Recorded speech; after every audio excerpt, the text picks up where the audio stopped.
ได้เป็นเคยตั้ง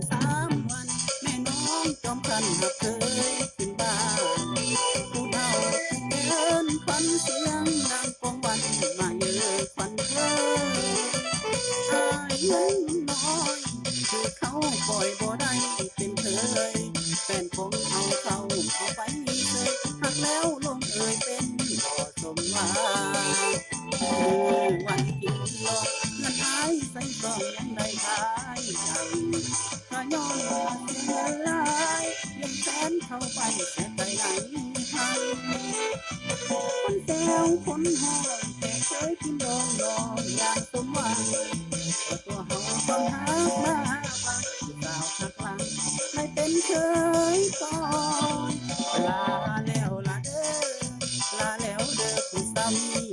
เพิ่นให้เขาดมส่งแก้มเกินวันให้ขอทางเดินจากฝันสิหากพี่พลาดมาบุญนำพาพ่อหน้ากันไหมหักอายทางเสียหวังเสียใจง่ายเงินบ่หลายที่ขายไก่สู้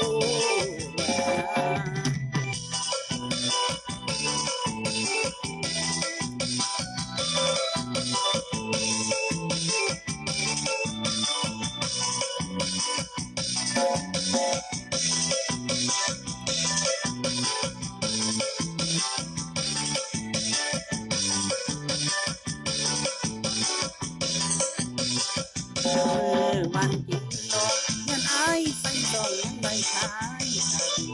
ขอย้อนอาเสียเงินหลายเลี้ยงแขนเข้าไปเสียใจไหนเฮยคนแซวคนห้องแต่เคยกินดองน้องอย่างสมหวังแต่ตัวเฮาความหักมาบังสาวหักหลัง